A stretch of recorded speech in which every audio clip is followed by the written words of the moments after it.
mon Seigneur a dit, même si on chante en Kinyarwanda et qu'il ne connaît pas le Kinyarwanda, il aime beaucoup. Il a dit, il ressent beaucoup d'intériorité dans mes compositions. C'est vraiment un grand plaisir pour moi. Parce que la musique sacrée, c'est quoi? C'est un moment d'introduire les chrétiens dans la prière. Ça les aide à vivre cette prière. Très heureux de voir que, outre mon ami Kizito, il y a aussi toute cette chorale qui porte comme identité, nous chantons pour le Seigneur. C'est leur identité. Nous chantons pour le Seigneur.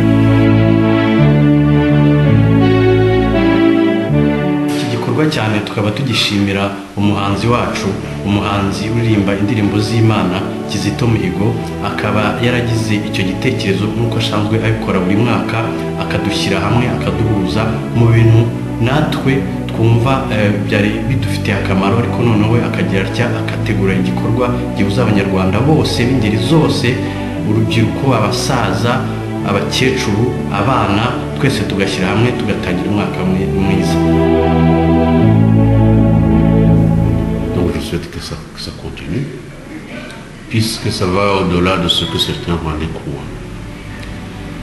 C'était un moment agréable pour moi, parce que je me trouve une fois dans une ambiance extraordinaire, où les gens ne se sentent pas, comme on le disait, ni tous, mais tous réunis par le Seigneur. Je suis né pour l'eau. C'était très très fort, et j'espère que dans les années à venir, notre Kizito continuera à chanter pour nous et à nous rassembler.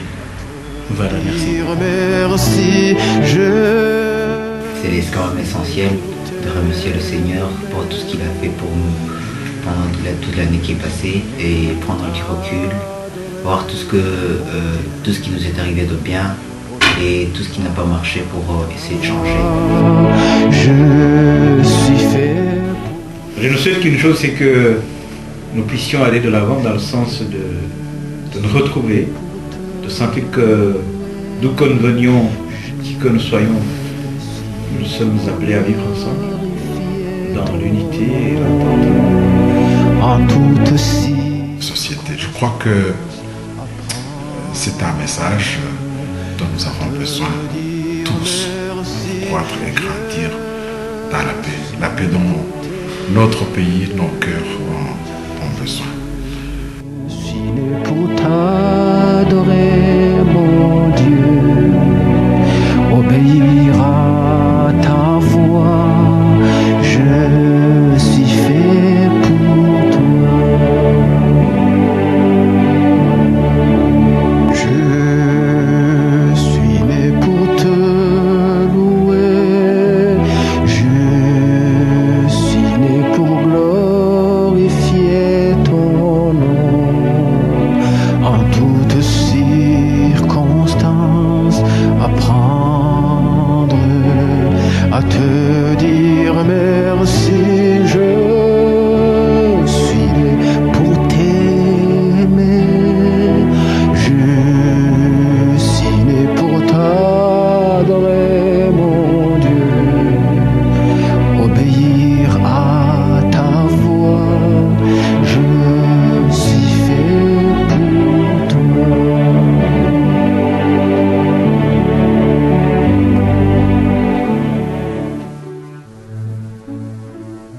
Béni sois-tu, Seigneur, car notre vie peut devenir une œuvre de louange.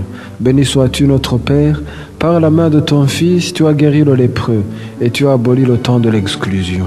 Nous sommes tous ensemble appelés à la louange. Béni sois-tu, notre Père, en Jésus-Christ, tu nous donnes chaque jour une nouvelle chance de vivre selon ton amour. Nous te rendons grâce de nous unir à la prière de ton Fils, car tu l'exauces toujours. Voilà pourquoi nous te redisons, béni sois-tu, notre Père, tu es source d'amour et de paix.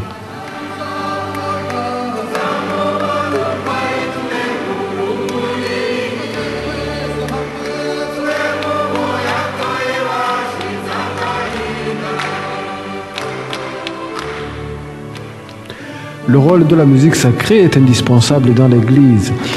Dans notre prière, La musique sacrée nous fait entrer en communion avec Dieu et souvent dans les bonnes paroles de nos chansons et dans les belles mélodies que nous chantons, nous arrivons à dire à Dieu ce qui habite le plus profond de nos cœurs, ce que nous n'arrivons pas souvent à faire avec nos propres paroles.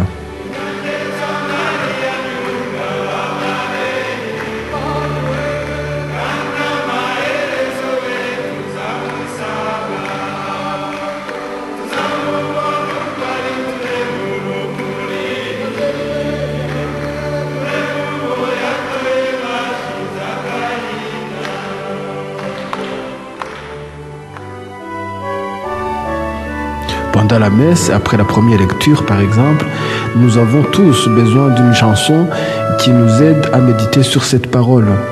Après la deuxième lecture, le chant d'acclamation nous fait entrer dans l'ambiance de la joie de l'évangile qui est la lumière du Christ pour tous.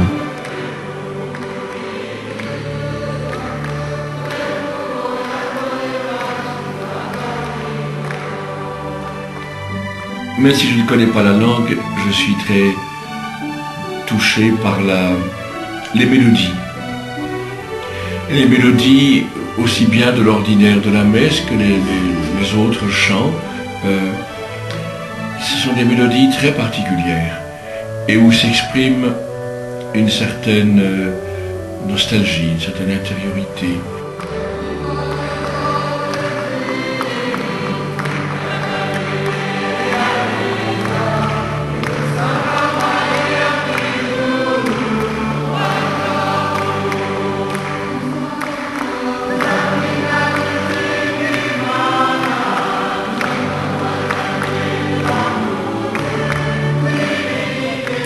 L'artiste de Dieu a sans doute un rôle important, non pas seulement dans l'Église, mais dans la société en général.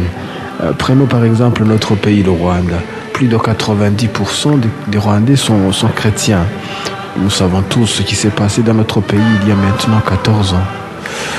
Beaucoup de Rwandais vivent encore avec de blessures immenses dans leur cœur. Certains d'entre nous se posent encore des questions comme qu'est-ce qu'il faut faire pour avoir la paix dans son cœur? Est-ce que l'amour du prochain est toujours possible dans notre communauté?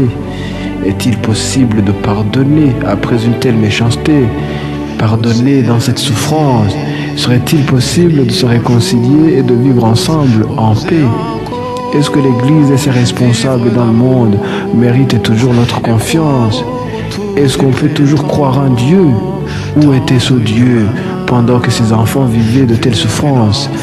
Ainsi que d'autres questions, à mon avis, assez fondamentales dans la foi que se posent la plupart des Rwandais aujourd'hui. Ouvrir les poings serrés par le mépris et la rancune. Apprendre à se réconcilier. Envoyer un bouquet de fleurs à ceux qui t'ont volé la lune. Choisir d'apprendre à pardonner. Oser la vie.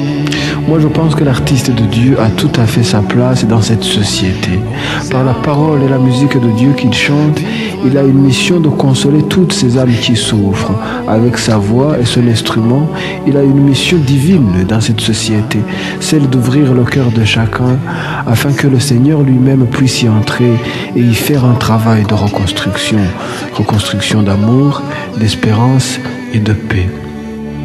Avec le visage fermé, rendre à chacun sa dignité, d'offrir le pain à sa famille, oser une autre société. Ce n'est donc ni l'artiste ni sa musique qui guérit, mais c'est le Seigneur lui-même qui guérit à travers son œuvre. Ici, j'ai envie de vous partager quelques extraits de l'homélie que nous a donné Monseigneur Léonard, qui était